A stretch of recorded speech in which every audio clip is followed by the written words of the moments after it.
Hi, and welcome to A Time to Thrill. It's me, your host, Aime Austin. This month, I have the joy of speaking with author Brenda Janowitz. So here we go. Many, many years ago, there was a group blog called the Girlfriends Book Club. And actually, we still have a Facebook page, which I guess we can link to in the show notes. It's not really an active page. I think each of us occasionally posts some kind of promotional post or whatever there. Okay, all that said, you have to imagine this was the height of the blog era. You have to remember everybody and their brother had a blog. I think I had my first blog. Oh my God. Okay. I had a blog like in the mid 90s. It was actually called dogearedpage.com. I don't have that domain anymore. And I don't even remember what I wrote. And then I had a blog on WordPress where I wrote essays. And actually, I turned that into a bi-weekly column for a publication that's now defunct. And at the time, I wrote personal essays. And this is something that I've always admired in Brenda Janowitz. So years ago, when we did this vlog, I like loosely followed the careers and publications of various authors on the blog. And Brenda at that time was publishing a ton of essays. I think she did a Modern Love in New York Times and had a bunch of essays in various highly regarded publications. And if there are two things I love, one is the personal essay, and the other is women's fiction. And so Brenda is the like intersection of those two things I love. I love to read people's personal essays about the ways in which they live their life, things they've overcome, decisions they've made, all that kind of stuff. And the other thing I love is women's fiction because who doesn't love a woman's journey? And back then she wrote a book called The Lonely Hearts Club, which was ironically a women's fiction book about blogging. Now that I say it out loud, I see that it all came together. So back then I'd read that book of hers. I admired all that. It was just not the kind of book I was writing. Back then I was writing women's fiction. It was all angsty and whatnot. I had just published a book under my previous pen name called The Good Enough Husband, which is now called Someone Else's Wife. I still love all those books I wrote. I just don't do it anymore. So I had written like Someone Else's Wife, The Secrets He Keeps, um, Taming the Bad Boy. Those three I absolutely adore. And then I wrote a trilogy: What Was Perfect, What Was Lost, What Was True. Um, but it was I love these books. I just don't write them anymore. But they're all about these like complex women, not necessarily 100% likable, but their journeys through life as they overcome whatever the huge obstacle is, and sometimes find love, but mainly find acceptance for themselves. And Brenda really writes these books about people sort of coming to terms, I think, both with their past and their present. At least that's how I see them. As you listen to the podcast, you can see how she thinks of them. Okay, all that I said, I'm super excited to talk to her. I haven't spoken to her, I mean, other than over email, probably in years. And it was so, so great to get a chance to talk to her. All that said, the His Last Mistress is still up for pre-order. I'm going to be doing some podcasts and other book-related stuff over the next few months, and I'll be keeping up on social media at Legal Thriller Author, and for those of you who are with my email newsletter. So without further ado, let's talk to Brenda Janowitz.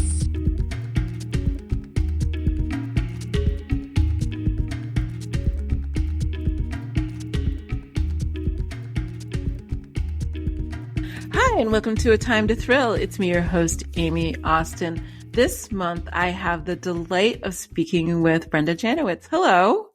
Hi, I'm so excited to be here. How are you? I'm doing great. How are you?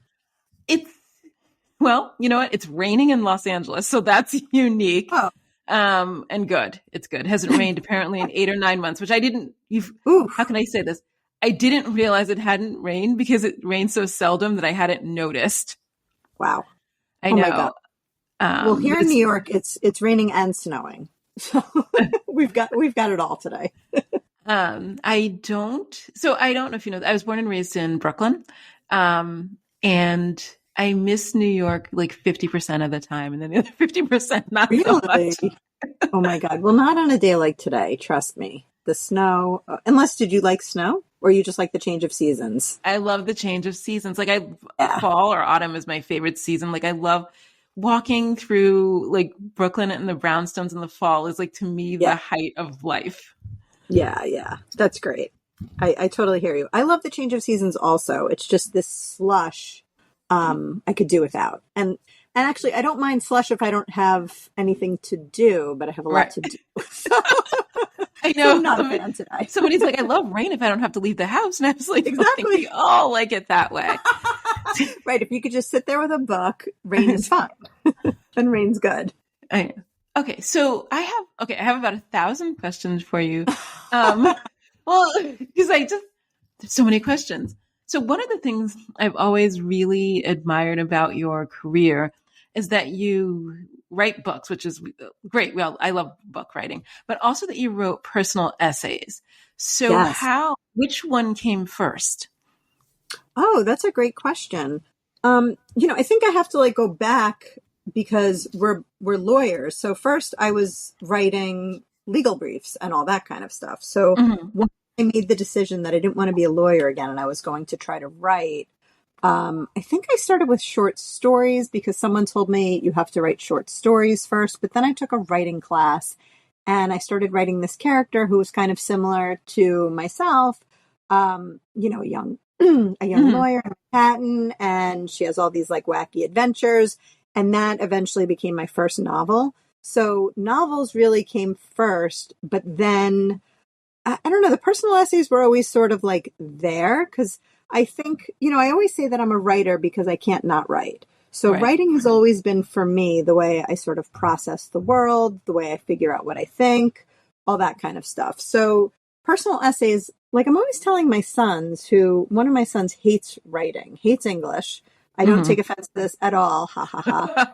But, I'm always telling, he's like, what's the point of an essay? I'm like, because an essay is everything. An essay is an argument. An essay is an email. It's even though he wants to go into business, he still has to know how to write an essay, meaning how to present information beginning, middle, and end. Right. And especially if he wants to convince people to, vote on his business deal or what, I don't know, business, but you sort of need that skill. So I feel like I've always written personal essays, but at a certain point, when things would happen, it wasn't necessarily a book, but it was definitely an essay. But I will say the personal essays are so different, of course, because they're real. Fiction, I feel like you can sort of hide behind, I made it up, even though my first novel was definitely based on me. It was definitely me 100% as a lawyer. But, then you take creative license and you can sort of make things up from there. When you're doing a personal essay, you really can't make things up. Of course, it's your interpretation of the events, but it's meant to be what actually happened. So they're a little different. So I would say books came first, but I also love writing essays.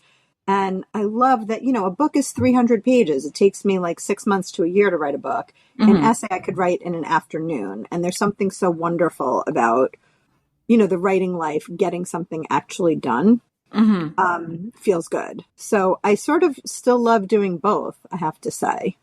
The personal essays are harder to publish now, but I still like writing them. Yeah, that's true. I was thinking, Yeah. that's so interesting because I did it the other way around. I Mm. wrote essays well before any sort of Oh, book wow. thing. Like my first, Really? yeah. My first essays were, well, they were like local newspapers, and Ah, then like, yeah.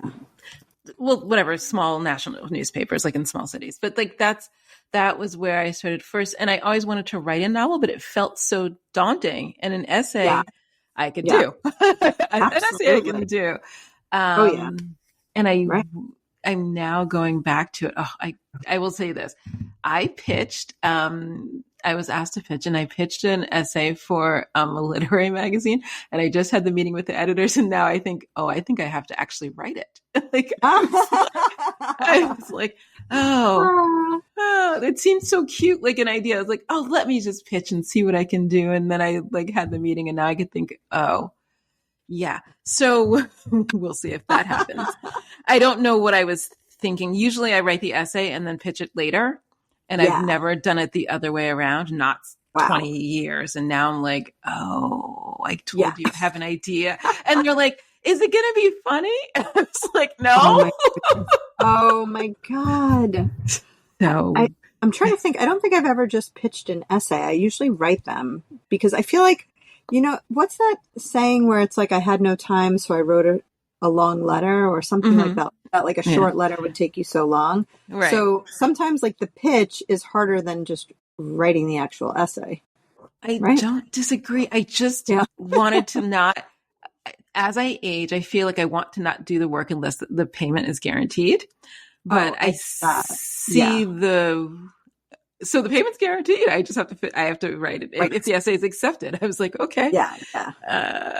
Anyway, all that said, I do enjoy essays, and I still do them like on Substack to some degree, but they're not that deep. They're let me say this. In the beginning of my writing career, what I found delightful was if I had a column, like a bi-weekly column, like maybe 20 years ago, back when that was a thing. And well, I think the publication, like all of them, was now defunct. So, and it was a great palate cleanser in between trying to write 75,000 words. Right. So I like the alternate, but I think after having a child, I could not do that and write books. So something had to go. Yeah. And I think the essays went, and I miss it. And I keep thinking I'm going to get back to it, but maybe in a few years. So are you writing many essays now or no? I mean, I know the market, it's, newspapers, publications, contraction, so on and so forth. It's really tricky. I'm not writing as many as I used to, mostly because of what we're talking about, that they're hard to place. And now the contracts have gotten harder. They want to own all of the rights to the story. So in theory, if someone wanted to pick up your personal essay as a movie, the publication would own the rights. So, so many things have changed. So I'm not as focused on doing them anymore. But, with the right idea, maybe I would. I don't have any essays I'm working on now, although I am working on a speech because this is like so crazy. I haven't publicly talked about this, but I'm having an adult bat mitzvah. I never had my bat mitzvah when I was 13. I dropped out of Hebrew school as a kid. So part of it is giving a speech. And it's very much like I told my kids, writing an essay is sort of like everything. So the speech is kind of like a personal essay. So I'm essentially writing a personal essay about why I dropped out of Hebrew school. Oh, wow. That's fascinating. So I'm going to be honest. Okay, this is the weirdest thing. So when I was driving, I do my thinking while driving. So I was driving there. I can tell you where, because I was taking a right from Fairfax to get on the 10 freeway. And I was thinking about adult, in this case, adult bar mitzvahs. So people in my family did this, but really? They were like, yes, but let me get the big caveat. They were in their 80s. So these are the people that are like my parents' generation, but slightly older, like grandparent age. And I was driving. So the person I was actually thinking about is dead, so I can't ask him. But and at the time he did it, which was maybe like 10 years ago. I'd have to think about it. I wouldn't have asked this question, but I was driving and I was wondering what made him do that. The reason he didn't have it because it was the 40s and it was the war and all that, Right. or 50s, whatever, right after the war. So I understand like that time. And I mean, I understand. I'm not misunderstanding that, but I wonder, like, I mean, there's space between, 19, like 40, whatever, and, like 2000. So I was thinking, I wish I had asked before he died, what had made him make that choice. Yeah. It's funny you say that because, the class started bigger and it was mostly people that demographic, older people. Mm-hmm. It is mostly women in their 80s. Mm-hmm. Okay. And it runs the gamut why people did it. So a lot of people, it's like you're saying, like it just wasn't being done because the time when they would have had it. It's also that things have sort of changed back then for those women. And for me, to a lesser extent, though, women weren't really being... No, absolutely. Yeah. So at the temple that I went to growing up, it's not what we would call egalitarian. Women were not allowed on the bima, which is like the pulpit essentially. Mm-hmm. And so if I had a bat mitzvah, I would not have been allowed to have it Saturday morning like my brother did, like my husband did. I would have had to have Friday night and the reason why Friday night is like not as good as Saturday. They don't open the Torah. So it's just like a service. I went to a couple of those when I was 13, right. But yeah. Yeah. So I think it was like part I was like, what is this? They're speaking a different language. Mm-hmm. But, around the time my kids were being bar mitzvahed, I was sort of like, wow, I don't know any of the prayers. I can't read any of this. I couldn't help them, which was like weird.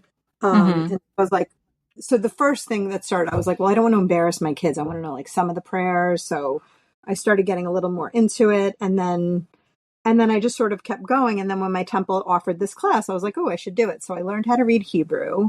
It's been like 2 years. I learned how to read Hebrew. Yeah, which is like, it's harder to learn a new language when you're older, of course. And it's especially harder to learn a different language with different characters, right? Yes, like, yes. I still sometimes confuse some of the letters because I'm like just learning it now. But it's been great and I'm really enjoying it. And I'm getting a lot of satisfaction. And my 15-year-old said to me, he said, this might be weird to say because I'm a kid and you're an adult, but I'm really proud of you for doing this. I was like, thanks. So yeah, it was just something I really wanted to do. And I think, my mom died almost 2 years ago. I'm sorry. April will be 2 years. Thank you. And, she was always like so upset that I'd never been bat mitzvahed. So when I started talking about it, she was still alive and she's like, yeah, you got to do it. So she's since died, unfortunately, but I also do feel like this like honors her memory. So it's like a lot of things for me. But also it's really interesting and I'm enjoying learning. So that's fun. That's been really fun. It's just an interesting process. I don't know why I sometimes I wonder, like when you're driving, like, well, when I'm driving, cause I'm in LA, like I spend a lot of time like in the car, not going very far, but well, no, I mean, my car has like 20,000 miles and it's like 6 years old. So I just, it takes an hour. It's 5 miles. So I just don't know what like struck me about it, but I was really thinking a lot about those kind of choices. Later in life, because I feel like as I get older, as me and like my cohort get older, we start thinking about things we wish we had done and then also regrets, I guess. Like it's two, the things we wish we had done, the things we wish we hadn't done. Absolutely. But I do find, especially as some of us have like greater means, people, I don't call it filling in the gaps, but doing those things we can do now that we wish we had done previously. Right. That's interesting. Yeah. It's interesting because I think people are, I'm in my 50s, are just at the age where they like have more time, more money, and more introspection. Right. And those three things coming together. But I mean, we're not 70, you know what I mean? Like before it gets a little harder. Are able to do that. Do you think, okay, I'm going to go back and ask a different question. So I want to ask you this because actually I'm dying to know, why did you go to law school? I always want to know why people went. Yeah, that's a great question. I was like obsessed with becoming a lawyer my entire life. When I was a little girl, if you, like, I was always a good reader, a good writer, and I think adults were always like, you'll be a lawyer. So Right. from a very young age, I had just sort of like decided I wanted to be a lawyer. But ever since I can remember, I actually wanted to be a judge. So I just figured that I would go to law school, become a lawyer, and then somewhere down the line become a judge. Mhm. And so I went to law school, and that was like my goal. You know, I know a lot of people who do it as like a backup plan or they don't know what else to do, but I very much wanted to be a lawyer. So I think I loved being a student. Like I loved college, I loved law school. I didn't like practicing law. And although I shouldn't say it that way, there were a lot of things I liked about the practice of law. I loved being surrounded by like ridiculously smart people all the time. And I loved, the complexity of some of the cases and how interesting some of the work was. I didn't love working till 10 o'clock at night every night.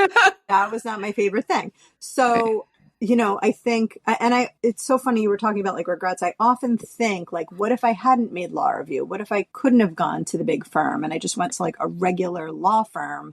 How would Mhm. my life be different? Maybe I would have practiced in a different area. Like maybe I'd still be at this little law firm that I made up in my head. Um, but I went the big firm route, and I definitely got burnt out. I then clerked after that, which, I loved, I hated. It was like a little of everything. The hours were different. The just everything about it was different than what I thought in my head. And I Mhm. remember I went back to my firm and one of the partners was like, how's your clerkship? Do you love it? And the thing was, when you clerked, everyone's like, I love it. It's the best experience of my life. I love it so much. And I remember he's like, so do you love it? And this was someone I was close with. So I didn't want to just do the party line of, oh, I love it. Cause like I didn't. And Mhm. so I like pulled him aside. I was like whispering, it's okay. But, you know, and he's like, what don't you love? I said, I think I thought my judge would maybe be more of a mentor. He's like, oh, you sound just like my wife. Did you think these female judges, like, do you know how hard it is to become a federal judge? Did you think she's just sitting there waiting to pull you under her wing? And when he said Mhm. it that way, I was like, oh, yeah, that's a good point. Like, it's not that easy, especially Right. for a woman. Mhm. My judge was a minority, like, especially for a minority woman. Like, to become a judge is ridiculously difficult. So, right, it's not story time. Like, you have federal cases. Like, one of my big cases was a habeas corpus case. Like someone was in jail. Like this is Right. serious stuff. It's not like, ooh, let me pat your head. So I think, coming from the big firm world where, the most junior associate doesn't have like a ton of responsibility, all of a sudden you're thrust into you're doing stuff with the judge and there's only so many people in chambers. Like it was just like a big Mhm. shift. And so obviously she wasn't going to sit there and sort of be like, let's talk about you. She had like a massive caseload. And, I do think I had like made it out in my mind's eye to be one thing. And after I spoke to him, I was like, oh, right. Like this is serious stuff. Like this is a federal clerkship. Like stop dilly dallying. So then, I had a different perspective and then things were definitely different from there. But, I guess I was also surprised it wasn't what I thought it was going to be. Then I went to a smaller firm and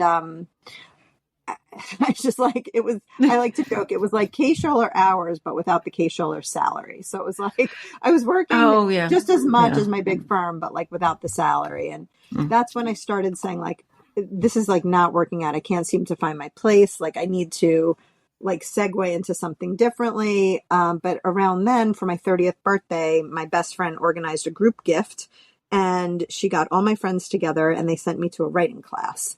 Oh And my she's like, God, you're that's always, great. yeah, yeah. I mean, it was life changing. She said, you're always talking about writing. Now you're actually going to do it. And so they signed me up for this class and I took this writing class and that's sort of when everything changed, because for the most part, it's like Tuesday nights, you have this class, right? So all of a sudden I'm setting aside time for writing. And Right. then Yeah. the writing class would give you homework, which I think everyone else took as like a joke, but I was like, Mhm. a really good student. So I was like, oh, I have homework. I have to do it. And I would set aside time to get this homework done. So that was the first time I really took writing seriously. And around that time, chick lit was like this really big movement. And I started reading books and I was like, this is the kind of book I want to write. Like these people are writing books that sort of speak to me. It's about these like smart women, but it's really funny and fun and it's not like overly serious. And I was like, this is what I want to be writing. And so that sort of dovetailed into my first novel, which was about a Manhattan lawyer who goes to her ex-boyfriend's wedding. Okay, so I have 1,000. So can I? I'm going to ask you. Okay, let me say this. So, well, I think my listeners know I went to law school. I don't talk about it much because I didn't want to go. Oh, really? It was a parent-pleasing move, and also, so I was like sitting in college my last year, and people were. I don't know when you graduated. But when I graduated, well, I don't know. This is actually still true. People were like, I'm going to work for Goldman Sachs. You know what I mean? And make at the time 40,000 was like a starting for some of those with bonuses. Wow. Or I'm going to go work for a New York publisher or CNN at the time, which paid $15,000. Oh, wow. And so people went like one of two routes or graduate school. I mean, that was like, but that's where I went to school. I'm sure other schools, I went to a small school, so other schools had probably a whole different thing going on. So people were, and I was sitting there and I was like, well, I don't know what I'm going to do. And my mother was like, you should go to law school. And, but it was a little more pressure than that. I might be saying it in a much more lighthearted way. So that's why I went. Oh, wow. Yeah, it was not my best decision ever. So when I left school, I actually had no intention of practicing. I was going to go, I wrote before and I was going to go back to writing. Oh, wow. But then there was a lot of like, well, why don't you want to practice law? If you haven't tried it, you might like it.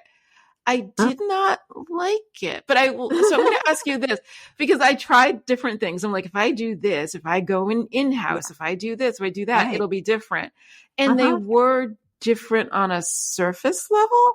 Yeah. But I found the responsibility, frankly, too stressful.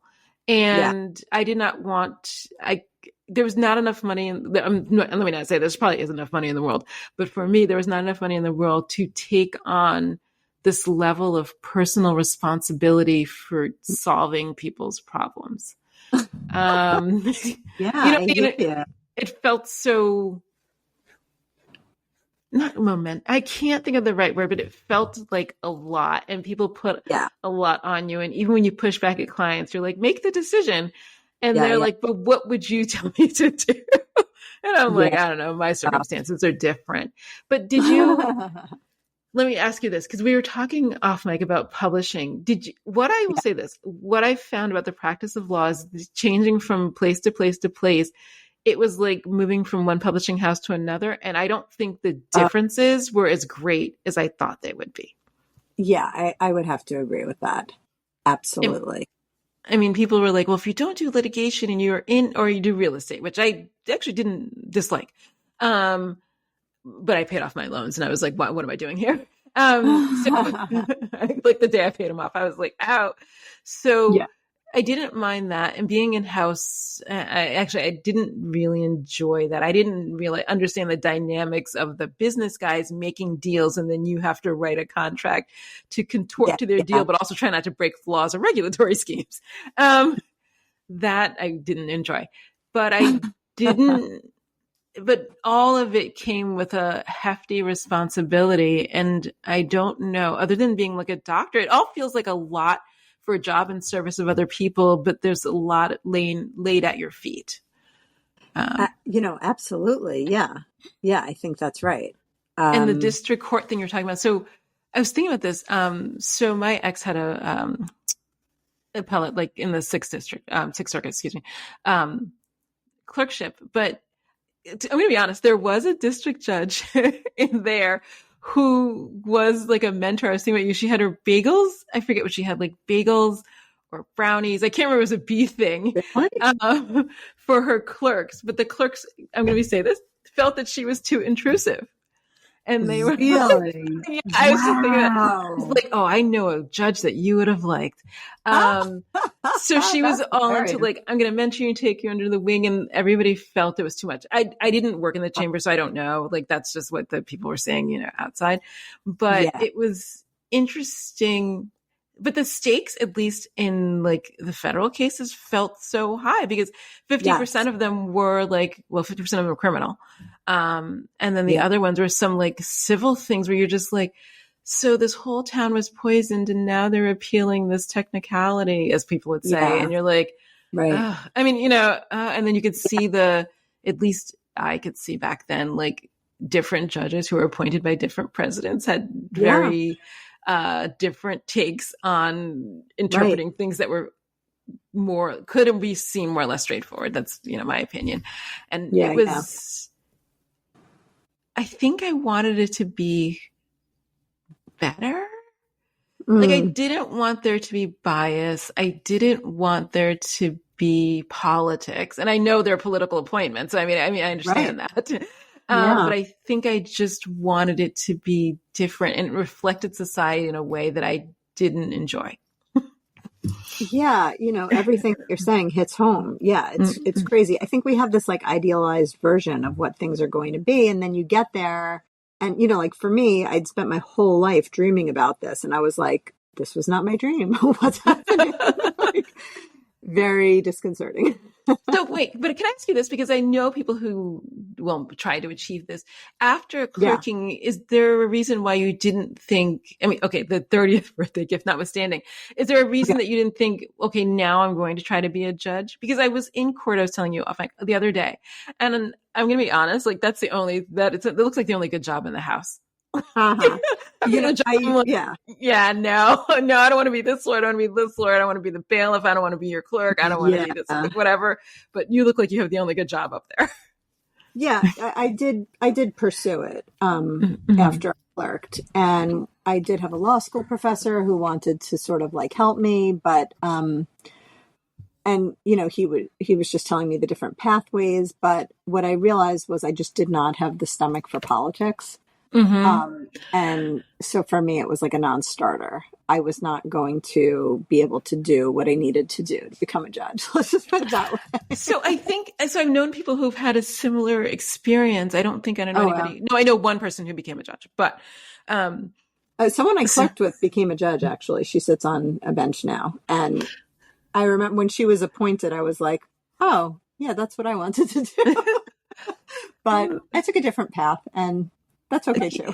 No, because I think we looked at the appointment process in California. So on the East Coast, it depends. Obviously, it's all different. Some are elected, so there's that process.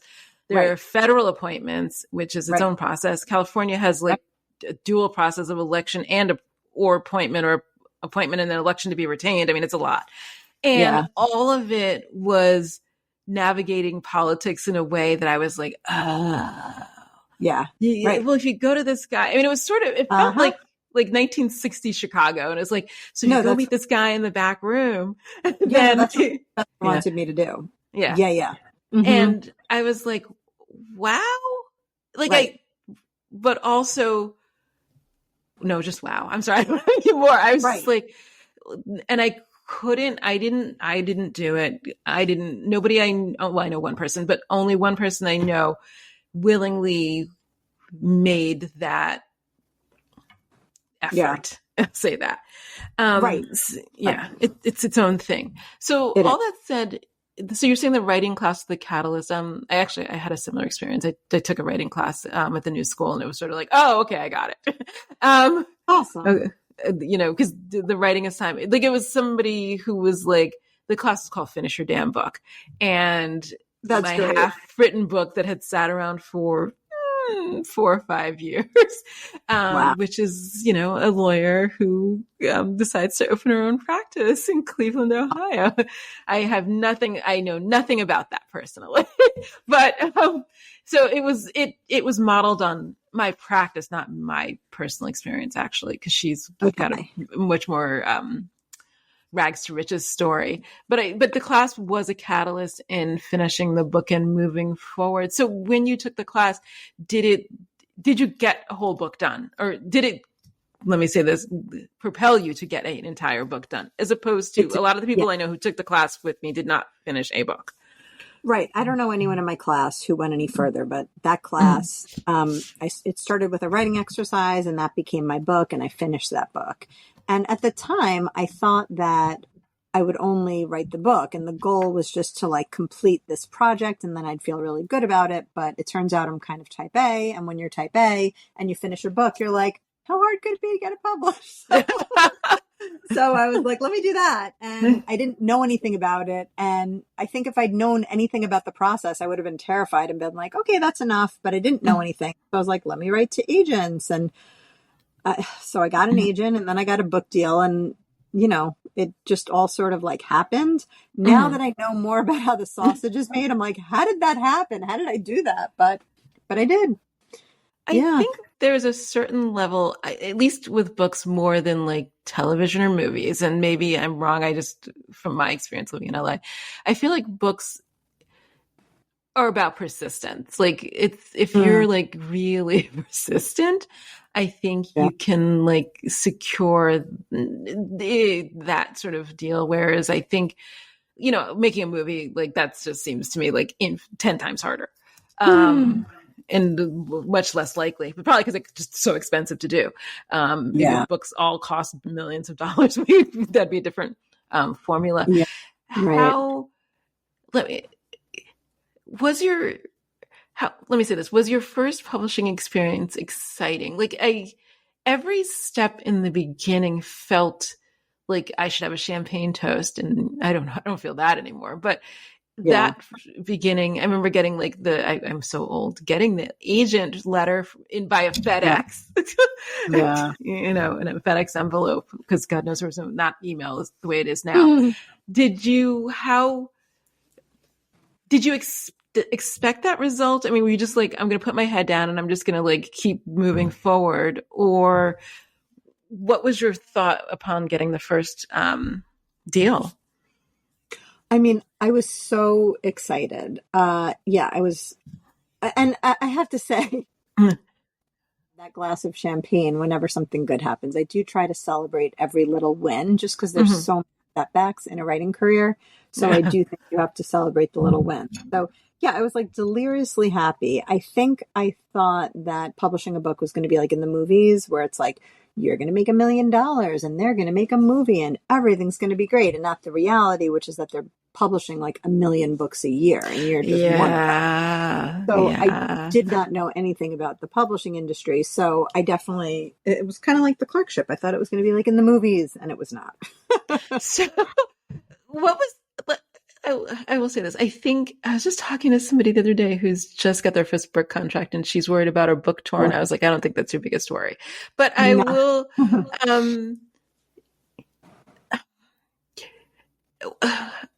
I'm trying to figure out, do we all have that dream? Because I remember sitting in my office and getting the letter or the call, then they did send the contract. And part of me was like, people are going to read this book. And the book's not that great. Like, I'm not at all touting the book. Like, it is what it is. And like, I don't know what I thought was going to happen, but I remember joining, this is like early Facebook days, the Facebook group of new authors of that publisher at the time. But then you realize how it was a new imprint, that goes. So, it's long defunct. I think Simon & Schuster, who knows? Anyway, so I think that there was this idea that I don't know, that I was going to be plucked from obscurity or something and hit a bestseller list. And it just sort of whimpers out. And it was interesting. Right. The thing about being in that group that was interesting is that I guess I knew that authors got uneven treatment. I guess I never thought it through. So then some people were like, it was like, we talked about this, you got a mention in, all these magazines that are now defunct, but you would get your mention in a magazine. And then the other person's got an ad on a bus bench. And you're like, oh. And I didn't think it was going to be as unfair. I'm saying unfair. Let me say this, as uneven. I didn't realize that. And I think I also didn't realize, I knew people got different advances. I'm not so naive, but I don't think I knew that the marketing dollars were going to be kind of tied to the advance and what the editors thought the success of the book might be. Right. That's something, right. I didn't know any of that either. And that took me a long time to sort of figure out for sure. Why did we not know? That's like a bigger question. I mean, I the don't internet, well, wasn't know. as developed, so there's that. Well, right. And I think, people don't talk about it as much. So, since then, I'm sure you're the same. I've taken like plenty of writers under my wing and, every once in a while when I'm telling people the truth, they just like won't accept it. They're like, no, that's wrong. That's wrong. And I'm like, it's right because I'm an author. I'm a published author and I'm friends with all these published authors and now we chat. And so I know what my friends' experiences are. No, no, no, that's not going to happen to me. And I'm always like, you know what? Good for you. I hope that's not your experience. I hope it's great.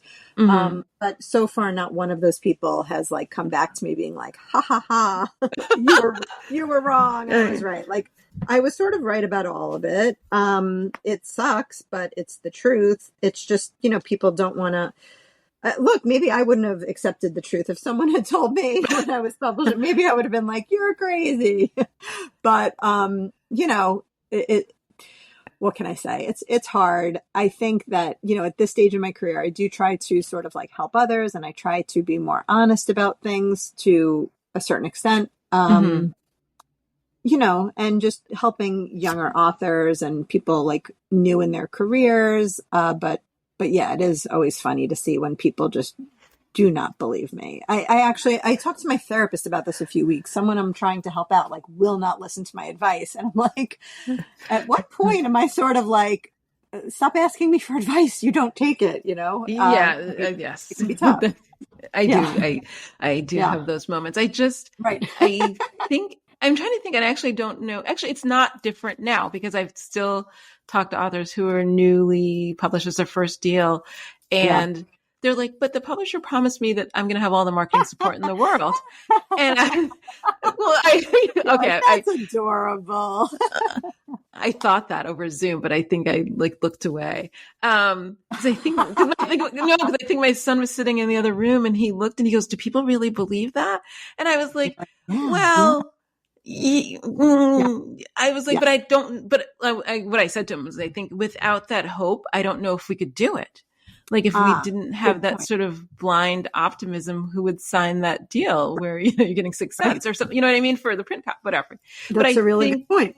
Yeah, because he was like, but why? And I was like, I don't know, but I think there's a certain level of optimism, and I'm probably the wrong person because I think I'm getting to my pessimistic stage. I was talking to the PR woman last week, and I was just like, yeah, what else? Not probably not the attitude I should have had, but I'll do these. I'll do whatever, and whatever happens. Do you still have that, a little bit of that, because you've had like some successes or even like the book club stuff that's happened. Do you think so? Well, then what would be your dream now? Oof. Yeah. It's so funny because it's like, as writers, you're trying to like get all these brass rings, right? So it's like you're hoping someone will option your book. And like, once I got that, I was like, oh my God. And now what? But there's like always another brass ring. Like as writers, we're always moving the goalposts. So it's like, there's always a million different things, right? So for the Grace Kelly dress, we sold film rights, but then I said to my agent, I'm like, make sure I can write the screenplay. And he was like, they do not want you to write the screenplay. I was like, okay. He's like, you've never written one before. You're going to ruin your own book. So, I love, like, I think the next level maybe is to sell film rights and get to write the screenplay, or even just, it would be an honor to be nominated. Like, it would be nice to be asked, or, right. Something like that. Or, there's like a million different things you can sort of try to get. So there's always like more, but I do think at this stage, I'm trying to be happier with sort of what I have, because especially, when you talk to the people who are earlier on their careers, they're like, but you got this, you got that. And you're like, yeah, but I still want more. There's always more you could sort of get, and then you could like sell more books. And so you're always sort of like reaching for some brass ring. So there's like a million different things I'd love to do. One is definitely to adapt one of my books. So yeah, there's always more. Well, no, I'll say this, and I think about this only so often. So I know 2 different people who won an Oscar, and Well, no, but both of Wow. them said at different times. I know them, actually, they probably know each other, obviously, but I now that I think about it, but I've talked to them separately about it. And they both, well, the first person said, it didn't fill the hole in my heart. So I was like, okay. Oh God. Well, she said it was like one morning. I don't know. I was Amazing. tired and I don't even know if I'd had caffeine. And she was like, it didn't fill she had just won. And she was like, Oh, it didn't fill the hole in my heart. And I thought, ouch. okay. So, but then Wow. the next person I know who won, it was unexpected, I think. And there's some people who like have the buzz and then there's always the unexpected Right. person. So it was Yeah. Yeah. unexpected. And he like just like took off for 6 months to like try to find himself because he was Wow. like this, because he thought that would be the thing. And then I don't know what the and then part is. I mean, in my head, I see it. It's like, and then I would just sit home and look at it. I don't know what Yeah. the Yeah. and then part is. Like I keep trying to figure it out. But from their perspective, the and then part is, well, now that I have this, like now that I have an Oscar, there's not a lot of other things. Now Wow. what? And I'm like, so Wow. I know it's hard. Because when she first said it to me, like I literally went home and I was like, I think I have to lay down. I was like, I Yeah. didn't win the Oscar. And I Oh think yeah. I have to lay down because it's just so, Wow. I was like, I'm going to be in therapy for the rest of my life because if that I doesn't mean, do it, then what? oh yeah. Oh yeah. And I Wow. think my therapist, That's fascinating. who's an LA therapist, is here from the future to tell us that she knows many of these people and they're still all seeing her. But Oh my it's goodness. so it's made me really think. Then what? You know what I'm saying? Because like then you Wow. sold the option, then what? Or then I had the Yeah. almost TV thing, and then it fell Yeah. through, and then what? Right. And so I don't know. Let me say this. As I sit at my age now, I've started to think, then what is the and then what? Because Yeah. I don't know. So if I'm on the New York Times bestseller list for 200 weeks or a book, and this is actually not my dream because I don't really enjoy movies in this way. If a book was adapted into a movie and it became the it thing, then what? Because I still live here and have this life. Yeah. But it's something, yeah, it's just something I think about as I get older. And I mean, there's a lot of people like you hit USA Today or you hit New York Times or Right. you do the thing. And Yeah. I don't know what the expectation is that is what's going to change. I guess that's the question. What do you think would change if you got the thing you wanted? Yeah, I don't know. And I think that's why now I try to just find all of my joy in the actual writing. Like Mm-hmm.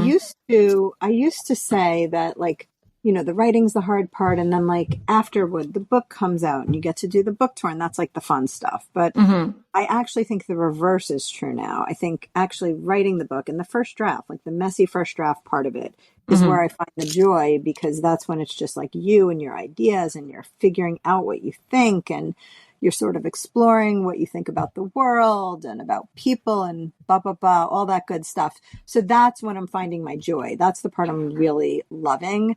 Mm-hmm. I had a friend who told me she loves editing because that's like perfecting the book. And I Mm-hmm. realized that's not what I love. I love writing the first draft and just creating something. And that's what I like the mess of just sort of creation. The rest of it is hard for me. Mm-hmm. I think all of it is hard. And even, the touring is hard and meeting readers is hard. And the truth is, after my mother died 4 days before the Audrey Hepburn estate came out. Oh. And yeah, the day she died, I found out I was one of the picks for the CBS New York Book Club. So it was like very surreal because I was supposed to be excited and I was happy about it. It just felt like I felt like guilty for being happy about it. And so at my mother's Shiva, the rabbi actually said, he's like, and also you guys, you have to vote for Brenda's book. Okay. Like, as we're sitting Shiva, and I remember my neighbor came, and as we're talking, she's like, oh wait, I forgot to vote for your book. Oh my It gosh. just felt like so weird, and there was like something gross to it, but kind of like the absurdity of life and laughter. And then I got it, and I had to film. And I remember my agent, we had put off my book tour, and my agent was like, "Can you do this?" And I was like, "I don't know, but my mother will literally come out of the grave and murder me if I don't. So I'm gonna have to figure out how to do it." Right. So I did. And it was hard, but it was also nice when you're grieving. It's nice to sort of like act as if, meaning Yeah. like it's fun when you see people who don't know, because you could just pretend you're normal at that point. Although I did like tell the butcher that my mother had died, and my husband was like, "Why are you telling the butcher?" And I'm like, I see him every week. Like I felt like he needed to know. But like it's fun when you do these weird things and you can't be like stuck in your grief. So it was like a weird time, but it was obviously like the biggest thing in my career. I lost my train of thought because I'm talking about my mom. But well, no, at any rate, it's like you achieve this thing and it's like amazing, but it's like mixed in with other things that are like hard. And it would have been nice to just like enjoy that with like pure joy, but that's not what life is, right? Like I don't think hard. life delivers those kinds of. Right. I'm trying to think if I knew. Yeah, I don't know if anybody gets one without the other. Like it's just because I mean, honestly, everything's on a parallel track. So things are, everything is going to be moving forward at the same pace. Yeah. Did you, well, okay, let me go back. Let me say this. Did you ever consider writing other genres? Yes. I actually, I'm on contract now with Disney for a young adult novel, and I'm like loving it so much. I love tapping into like 17-year-old me and writing from that perspective. It's a little scary how much I'm loving it, I have to say. So I really enjoy that. My agent. Wait, how long will it be? Because YA is shorter. Oh, yeah, YA is a little shorter, but this is sort of, it's like a little more of a crossover. So it's just going to be, I feel like right now it's probably 80,000 words. Oh, so okay. So it's okay. It's really the length of an adult novel. It's more, it's like an older YA. Okay. So she's 17. She's just graduated high school. So it's like a little more, it's definitely on the older end of YA. But yeah, so I'm really enjoying that. I could see myself doing a lot of different things. Like I do think it's fun exploring different sides of myself, and tapping into all of that. So yeah, I love doing different genres. Wait, will you use the same name? Like, will you be, you know what I mean? Yeah, no, I'm always trying to change my name actually. And they're always like, no, you're fans. And I always say, my mother's Mahjong group knows all my names. Don't worry. Like at one point I was going to like change it to my married name. I'm like, no, they were at my wedding. They know my name. Don't worry. But no, I'm still publishing under my maiden name. Which also I have to say, as a working mom, feels good to keep it separate. I kind of like it now that I have like these two personas. It's just funny when I go to like a parent teacher conference and like, I don't know what name it is. I don't know what it's going to say. I don't know which Brenda it's going to be. And the funniest, one time I logged on and it was my son's thing and it had the name of a video game character. Like I literally never know who I'm going to be when I get on Google Meets.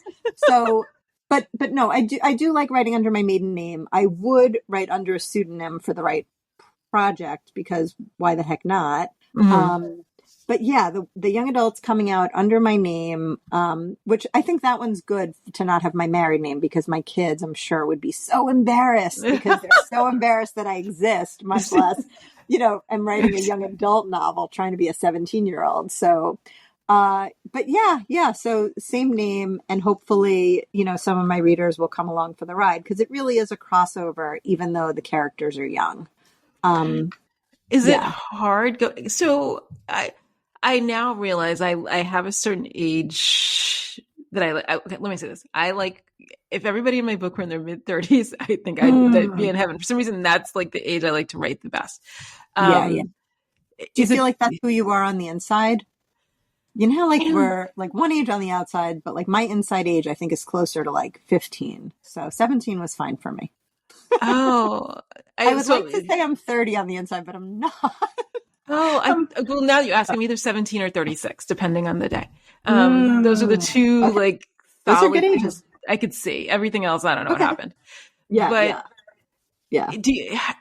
What is it like shifting to a different age range? Because what I hear you're doing, I'm thinking, I don't even know if I could do that because I don't know if I could channel that kind of angsty person.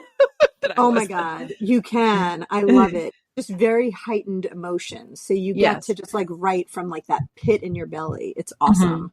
I love it. But my last 3 books had like 3 different generations. So I was writing different ages for my last three books. And I do like writing like from the grandma perspective a lot. I've done that a lot. Mhm.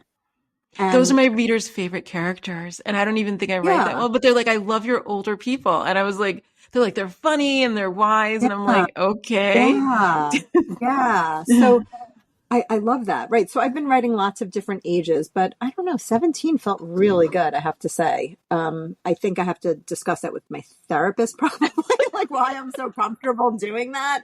But I really loved it. It felt really good. It felt so good to like sort of be in that space. It felt like an escape. So yeah, I loved it.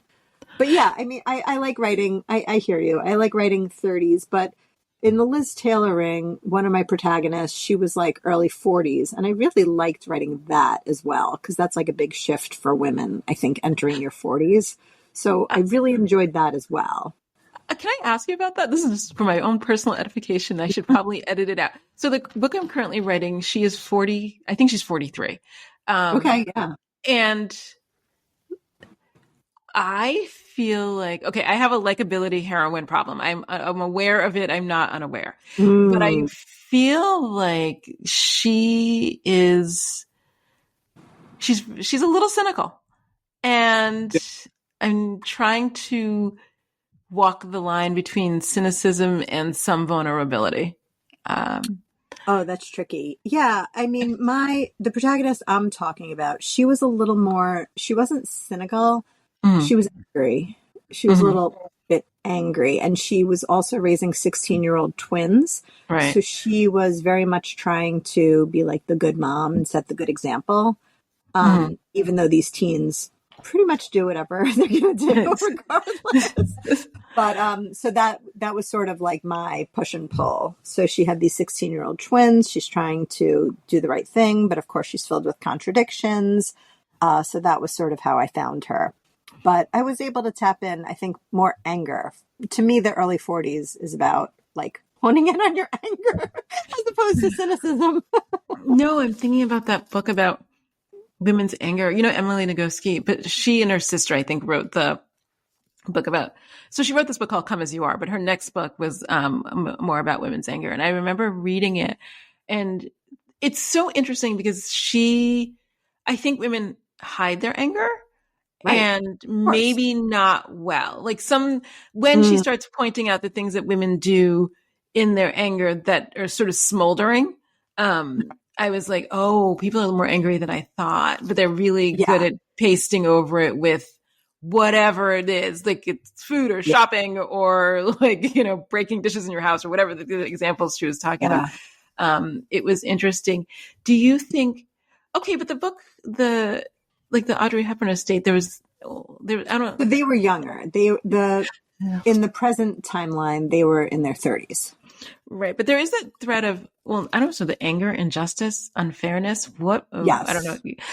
Yeah. Is That's a big that part of a, the well. yeah, is that a topic theme, I think, that you like to write about? Maybe as I'm getting older, I'm writing more about that. Hmm. Um, yeah, I'm trying to think if I had it in the Grace Kelly dress. Yeah, I had a lot of anger in that too.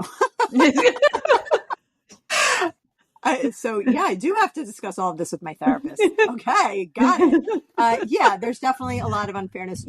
With those three books, they were very much inspired by the movie stars. So as I started researching the stars and learning about who they really are, that sort of informed the book and Hmm. sort of changed the plots around. So with Audrey, it was learning about this childhood experience that I'd never heard of before, which is that she lived through Nazi occupation in Holland, which Hmm. I didn't know about. And I feel like a lot of people don't know this about her. Hmm. And it's not something she spoke about a lot, although she did later in life do a lot of work with UNICEF, which is the organization, and a predecessor of it had sort of, she credits it with saving her. Hmm. Um, but she didn't talk about this experience. And even in the documentary they did a few years back, one of her sons said she did not talk about this. So when I uncovered that, I was sort of like, whoa, what's happening? I'm trying to write about like black dresses and Tiffany's over here. And all of a Right. sudden we've got like Nazis. But then I just sort of like went with it. I sort of let the research take me where it's going to take me. And it really does inspire me. So I think that's where sort of a lot of the anger comes from in that book. So, So yeah. do you then, if you, in the sense of why, are they more hopeful or optimistic, would you say? Or just The, angsty? the books or the The characters? characters, when you write Oh, younger characters. hmm. Oh, the younger characters are so hopeful. They have like their whole lives ahead of them. They don't know. They don't know They what the don't know. world They is don't. really like. They In don't my know. They young don't adult know. book in particular, she on a whim decides to take a gap year before college and she sets off for Western Europe and she doesn't know anything. She's like, "Oh, my high school Spanish has prepared me to speak to the locals in Madrid." And then she gets there and she's like, "Why is everyone speaking so fast?" And so it's sort of like about learning about the world and stepping outside her little bubble. So she is hopeful. And then she gets a dose of reality, but then of course she meets fabulous friends who she starts traveling with. So ends up very, very hopeful. She stays hopeful. That's that's always good. Let me. We should all be so hopeful. Yes. What has made you? Let me say this. What kind of books did you read growing up? Then, like, what kind of genres or did you read Ooh, growing up? I read everything. Growing up, I literally read anything I could get my hands on. I mean, literally anything. I was a very, very big reader. I was a big reader really until I went to law school. And then, like, just the massive amount of reading, there was no time for pleasure reading. And that was like, when I started needing reading glasses. But yeah, I would read anything I could get my hands on. It really, everything. And I think people are surprised when they learn that I love sci fi. I love dystopian. I think people who read my books are shocked by that, but I really do love all that kind of stuff because I grew up just reading literally anything and everything. Not horror, actually. I get too scared, so I Yeah, have no, I read never. some Yeah, horror, but yeah, that's the only genre I sort of. Sometimes I'm just like, is this too scary? That's like the last time I was at Disney, my kids want to go on this roller coaster, and I say to the guy, I'm like, "Is this too scary for me?" And he's like, "It might be. I don't know." And I was like, "No, I'm fine. I'm fine." And then it was literally, I screamed the entire time to the point one of my sons was like, "You were screaming too much," but it was so scary. It went upside down twice. Okay. oh, oh. First, you're like plunged into darkness, and then it goes upside down. So I screamed my head off for 3 minutes straight. And I went out and I found the guy. I'm like, "By the way, that was too scary for me." He was cracking up. My husband was like, "Why are you asking some teenager if something's too scary for you?" I don't know. So horror, a little too scary for me. But beyond that, I read, and I still try to read really, really widely because I don't like reading the same genre back to back because then inevitably you're comparing it too much. So I like a little of everything. Oh, that's Yeah. interesting. I don't read the Yeah. same genre back to back, but I never could tell you why. It's just, I don't think Mm, it's a compare. It was sometimes like, this is too much death. This is too much yeah. injustice. This is Ah, too much, yeah. whatever. Like Yeah. I Yeah. need to mix it up. Although right now I'm reading back to back nonfiction books, and I think I may have to put it Mm. down. Oh, there's a book that's coming out like in a few weeks, or maybe probably next week at the point that I've had it. Like called the miseducation of like, anyway, it's a very sad book about the structural problems with American education. Oh, wow. And well, it's one of the topics I like to read about because I'm always interested in the structures in the United States. Well, actually, in many places that are in place that sort of bake in all sorts of issues. Wow. But the last week I listened to a podcast about, oh my God, the corruption of American reading programs, and I was like, oh, I think Oh, I wow. can't do this back to back. Yeah. Yeah. Needs to take a break. I was like, I need to take a break, otherwise I may not be able to get up tomorrow. You know what I'm Yeah. saying? Oh, yeah. But I do. Do you read a lot of nonfiction? I don't read a ton of nonfiction. I am reading the Mel Robbins book now, The Oh, Lethem let that. Theory, Yeah, and I I'm read it loving it. last week. Yeah. Yeah. So, I mean, I don't read a ton of it, but I do read some. It sort of depends. But yeah, I happen to be reading nonfiction right now, and I'm loving it, by the way. Okay, so I have a question. What is it that when you're reading fiction, what is it that you're looking for in the reading experience? Ooh, I mean, mostly I just want to be entertained. I want Mm-hmm. to be taken away from my life for a little while. Mm-hmm. That said, some books I read for plot, some books I'm reading for character. I read different books sort of with different expectations, and sometimes books like totally surprise me. Like Mm. I read Interior Chinatown when it came out, and it's on my mind because I want to reread it because I just watched the Hulu series, which was also the book was brilliant, the series was brilliant, but like you read something like that, and it's just like you don't even know what genre it is. It's like so brilliant, so out there, so meta, and it's like a million different things. So I love reading something like that where I think I'm reading one thing and then all of a sudden it like transforms into something else and kind of blows my mind. So, I read for a lot of different reasons, Mm-hmm. I would say. But certainly if I'd picked up a nonfiction like what you described, I would definitely find like the juiciest, beachiest read I could find to sort of like The let my beach. mind like reset for a minute and just be Mm-hmm. like bliss, pina coladas, beach, like I Mm-hmm. definitely do that a lot. So let me ask you this, and maybe you know this from readers. I get reader email. What is it that readers do you think are getting from reading your books? Oh, wow. I don't know. The reader, yeah. What do readers say to me?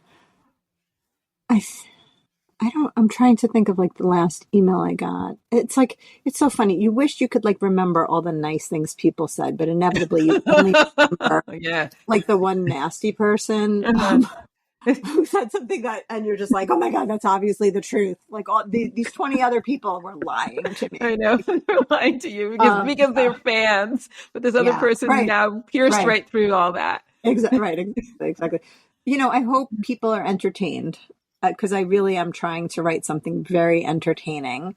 Mm-hmm. Um, I hope they like learn something about themselves, maybe. A lot of people tell me my books are heartwarming, Mm-hmm. which um, sounds great. I am happy if I have warmed your heart. Your heart. That's great. Uh, but yeah, I don't know why I'm drawing a blank. Like someone just wrote to me and it was so lovely. And of course I like immediately forgot it, but it's so touching and it sort of like makes your day. And sometimes those reader emails come in at like this random time when you're feeling down and you're like, okay, right. I need to keep going. This is great.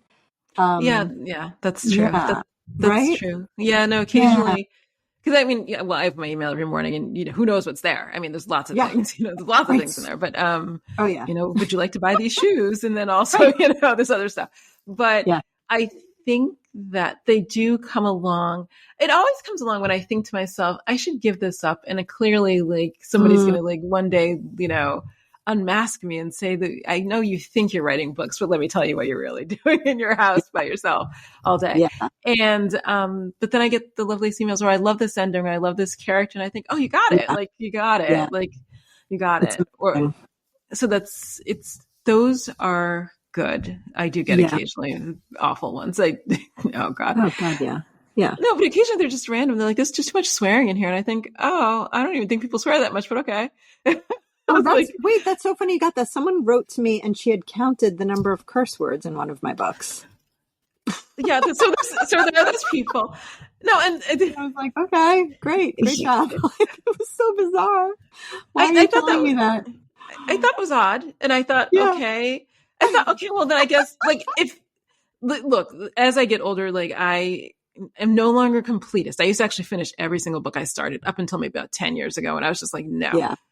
Yeah. So now sometimes I start a book and I think, oh, this may not be for me. So I can either read Right. this whole book being angry and Yeah. upset, or I could just close it and move to the next one. Oh yeah. Oh So yeah. I'm a little bit Yeah, more like that now. Um, absolutely. It's the only way to be. And I think that helps you to read more is the other thing. People always ask me, how do you read so much? And I think that's part of it. If I'm not in love with the book after 50 pages, I just put it down, give it to a friend, put it mhm. in one of those free little libraries. Libraries, yeah. Yeah, like just don't read it. It's not for you. And sometimes it's not for you at that moment in time, and that's okay too.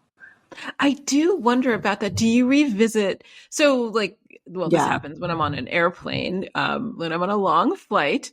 I take a lot of very long flights, and when I'm on a long flight, and it's me and the Kindle, and that's the time I actually occasionally revisit things because I'm like, why? I'm like, there's 800 books or 500 books on here. Why can I find nothing to read? And I then know. then I look at them. I think, why did I get this? Let me Right. see. Yeah. And Yeah. I've come across a few things that way that just didn't hit the right way at the right time. Right. Oh, absolutely. Yeah. Yeah. Um, so it's interesting. And now I have too many things on the Kindle, and I was like, well, no, I'm trying to read three different things, and I was like, I can't even like concentrate. I don't know how to get through this. What is it then? Well, let me say this. So, have you ever had like, how to say this? Some people I know have these burning desire to write that fantasy novel, not me, or that historical sweeping saga. Do you have any of those, not aspirations, because you could do it, like some pie in the sky wish to, like, I don't know, write like the next sweeping saga? Yeah. I mean, not in particular. I feel like the burning desire is I do have a book that didn't sell along the way. And I feel like that book, like at some point I'll get to sell it. Like every few years I'll say to my aunt, what about? And she's like, no. But that's sort of my pie in the sky. Like, can something happen with that book? But no sweeping sagas. No. Okay, so for the book that didn't sell, because well, many of us have that story. Anyway, Yeah. do you think, let me say this. Do you think, okay, having published books and had success, do you think was it the wrong book at the wrong time? Or is it too unique or too not unique? Or what do you think it was about that? Because people I know have a lot of feelings about it, but I don't know if the feelings are valid. Like, it's Right. not personal. I think nothing's personal anymore at all. Um, so what do you think it was about that? Yeah, I think it was too unique. Like no one could figure out exactly what it was. It didn't fit into a box, which Mm-hmm. I feel like someone could have taken a chance on it and made it, that's like a new thing, but no one wanted to. And everyone's like, well, we don't know how to market it. It's like Mm-hmm. just the way you market everything else. Like they know what books they want to sell. Right. So Create it the just, buzz. Come on. Yeah, I know. yeah, kind of. Right. Yeah. Yeah. So that was sort of the idea. And I think that's why it didn't sell, but especially because I think, um, when we went out with it, every editor said something sort of like different. So no, it wasn't like there was a Oh, problem with X or Y or yes. Z, but it all came down to like, I don't know how to market this Mm-hmm. because it was like a mix of two different genres and it wasn't very like I write women's fiction. They weren't sure if it appealed to women. There were like a lot of questions. So every once in a while I'm sort of like, but wait, what about this? This is similar. And my agent's like, oh my God, no. Do you think? Yeah, I don't know. So it's hard. I think about this sometimes. So I know an author who wrote like BDSM books Oh, before 50 Shades came out. oh, And she wow. was really struggling against the tide, Oh, yeah. And then I'll say this. Even after 50 Shades, her books did not sell better, even with new than black and white, whatever, like object covers. And some things I wonder, I don't know. I wonder what causes trends. It's just interesting because when there's a trend, Yeah. either publishers like leap on it and, we're going to have Yeah. 24 vampire books, or we're going to have 53 Right. Right. dystopian books with like, women or young women leads or whatever it Yeah. is. And that zeitgeist word comes into the case. I just sometimes do wonder if there were a way to market. People don't know what they don't know. And if there's a way to market something new to people, because I don't feel that there's a lot of effort into that, to being tastemakers. I think that's what I want. I Right. think I want publishers Oh, to try to yeah. be tastemakers. And I Right. don't, Yeah. Yeah. sorry, and I don't see that. Yeah. Agreed. Agreed. But Um, every once in a while, I feel like they'll take a chance on someone. It's just never someone like me. It's like, right? Like no, every it once in a while, happens. Yeah, yeah, every that's so when, right. often. Yeah. And I'll say to my aunt, oh, but this person, she's like, well, that person's this, that, the other thing. There's always like, There's more to it. Yeah. yeah. That's so interesting. Yeah. So let me say this. Do you have any regret going to law school? I guess I'll ask you that. Oh God, no, no. I Okay. wanted to be a lawyer desperately. So Um, I wanted to do it. I did it. I also have no regrets leaving the law. I didn't want to be a lawyer anymore. I don't practice. It's great. So no regrets on that. front at How all. many years did you practice? About 5, I would say. Okay. Yeah, about 5, maybe 6. No, about 5. Okay. And there's no, I think, I don't know. I think about it. I don't, do I regret it? Oh, that's, I probably, Yeah. I try not to have regrets. So I made a choice and Right. it's the choice Yeah. I made and Yeah. it's not going away. So, where we are, Yeah. where we are. But I Yeah. don't know if I would make that choice. So I don't know if do you come across young lawyers now ever? Yeah. All the time. People are like, should my kid go to law school? And I'm always like, no. And people get so angry. I'm like, I hated it. And then, oh, but my kid's different. I'm like, okay, your kid's different. It's like the younger in their careers writers. Like, oh, but this is Mhm. different. Okay, so it's different. Good for you. But okay, Yeah. let me say this because I did give some advice. My reasoning is actually different. I think, well, for writers, I think they should write, but I think they should temper their expectations. I Yeah. Yeah. think with lawyers, think I think the cost is actually very, very high. Like the Mhm. literal cost of school, like the literal Yeah. cost of school, is very, Yeah. very high. And I don't know if there's a clear result on the other end. Yeah. That's I was interesting. I'm in like a lawyer group online and I poke my head in. I actually don't practice law, but I like to read people's stories, like, what's going on.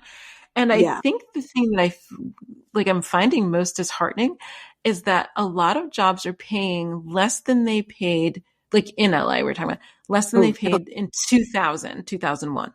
Oh, wow. Like literally less. So let's say it paid like $60,000 a year. Now it pays 57, and that doesn't take into account inflation. Wow. So it's really a lot less. And somebody was saying today, like they're like, you can get paid more at Nordstrom. Wow. And so I think because of the sheer number of lawyers, there's a lot of pushback on wages. I mean, Yeah. when you have as many people as you can choose from, wages go down. And I think that's the hardest part because I was like, when I was sitting in court last week, I looked at that and I thought, yes, we do need like pro bono attorneys and I did some pro bono stuff for the fires. And I Oh, was like, wow. there's a huge need, but I don't know. There's not enough money in it. I don't know how to say it. Like, Yeah. there's a huge need. So of course, like tons of people need like really good lawyers, but the lawyers have to eat, Right. like in a high Yeah. cost of living area. And I don't know how to make that balance. Yeah. Yeah. Very tough. Yeah. I don't know. For authors, I think hopefully it's different. Well, there's the sacrifice of time, but you don't have to pay tuition. Right. Right. Yeah. Okay. So this is my last question, I think. Well, I asked this of many people.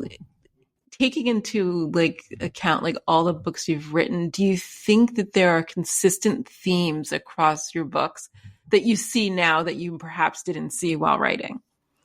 Yeah, there's this expression that an author is always writing the same book over and over again. Mm-hmm. And I do think my books, at least when I'm writing them, I feel like they're dramatically different. But I do think there are certain themes we all come back to and certain like scars that we're sort of always writing about. Mm-hmm. So all of my books feel like a coming of age. And I think that's why the young adult felt so natural. Mm-hmm. So yeah, they're like in some ways my characters have to grow up. So I think that's something that you could see across all my books.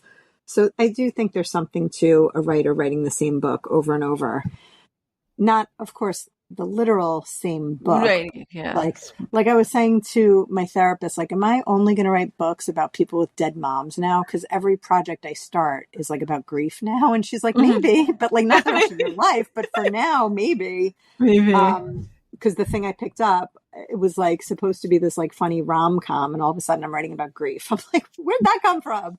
So she's like, yeah, that might be. So I do think people do sort of tackle the same thing over and over again. Do you ever go back and reread the books you've written? Oh God, no. No. You couldn't pay me enough money to do that. No.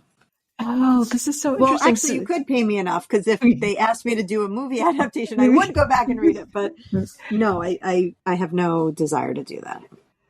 Why not? I just think I would cringe and die and try to buy back the rights to everything so no one could ever read them again. Okay. I only asked because I was somewhere and I picked up a book I had written in 2014, and I read like the first let me say 14 pages. Like I didn't get that far, but I thought to myself, it felt very foreign to me. Like Oh, it wow. was, and I thought, well, I know I wrote it. Like but I was like, Yeah. this is a little weird. Like, because it Wow. didn't feel, in my head, it would have felt like, oh, I remember exactly, writing this. And there was some distance that I did not anticipate. Wow. Huh. Um, just a little fun exercise. Should you Oh, choose to God. like pull a book off the Sounds shelf? dangerous. Yeah. Well, no, it's because a friend suggested that I display, like take out every book I've ever written and put them on the mantle. Because Yeah. sometimes when I'm sitting writing, it feels like I'm just starting from scratch and I've never done anything Yeah. in my life. And Yeah. so when she said that, I was like, oh, that's a good idea. And then I pulled one down off the mantle and I was like, oh my gosh. And I put it right back. It Wow. was a little disconcerting. That's all I'm going to say. Yeah. Oh, wow. So I'm gonna. I want to thank you so much for taking the time Of to speak with course. me This was so today. much fun. And I'm going to leave you in rainy, snowy New York while I sit out here and look at the clouds in rainy Los Angeles. I swear, it's Yes. just so rarely happens. And now but I got to wear rain boots, so I'm excited. There you go. Silver linings. I love it. I love. But I want to thank you for taking the time, and I wish you so much luck going forward with like branching out into new things, because it's super exciting to try something new, I think, and see where it goes. Absolutely. Yeah. So thank you, Brenda Janowitz, and I can't wait to see what comes. Thank you. Thank you so much. Likewise. This has been A Time to Thrill with me, your host, author Aime Austin. If you enjoyed today's episode, I hope you share, rate, and leave a 5-star review on Apple Podcasts, Spotify, or wherever you listen. It will help others find and enjoy my conversations with brilliant women creators. Also, please hit the subscribe button on your podcast app. In addition to hosting this podcast, I'm the author of the Nicole Long series of legal thrillers. The first 4 books in the Nicole Long series are now live. You can download Outcry Witness, Major Crimes, Without Consent, and The Murders Began to your e-reader right now. I'm also the author of the Casey Court series of legal thrillers. These titles are available wherever books are sold, your local library, and also an audiobook. My next book, His Last Mistress, is available for pre-order wherever you get your books. You can also follow me on Instagram and Facebook at Legal Thriller Author. You can find me on TikTok at Social Thriller Author. You can also find this podcast on Facebook at A Time to Thrill. Thanks for listening, and I'll be back with you soon with more great conversations.